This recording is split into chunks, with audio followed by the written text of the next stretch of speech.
Hi there, Wednesday, this is the Biz Lounge, and around the world, stock markets peeling back on some of their recent gains. That's filtering through to the London market, where the FTSE 100 was about 0.25% lower earlier at 7414, although it did dip below the 7400 level a bit earlier on. Where will we go from here? Now, my stock in focus today is a FTSE 250 listed bus and rail company, Stagecoach. I'm sure you've heard of it. Just published full year numbers today. Revenue came in higher at 3.94 billion.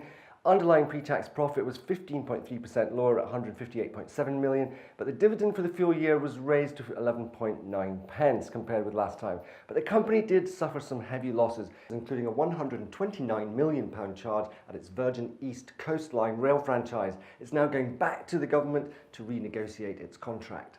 And what concerns me about this is that this is really a bit of a black hole. The saga of trying to run Britain's rail system at a profit is really, to be honest, a disgrace, and yet fares are sky high. Unlike the French TGV system, which I regularly use and is a source of national pride, and the fares are very, very reasonable. Stagecoach also expects the outlook to remain subdued in the year ahead. Hardly encouraging any of this, is it? The shares down 9% at £1.85 today, an 8-year low. Not really a fan of this company, and I think the shares should be even lower, perhaps around the £1.50 level, before I'd even consider adding it to the risky side of my investment portfolio. And that's because at least it does pay a fairly attractive dividend right now. At today's share price, the full year dividend is equal to about 6.5% yield, and no bank is going to offer that as an interest rate. So I'm keeping an eye on it, but with caution.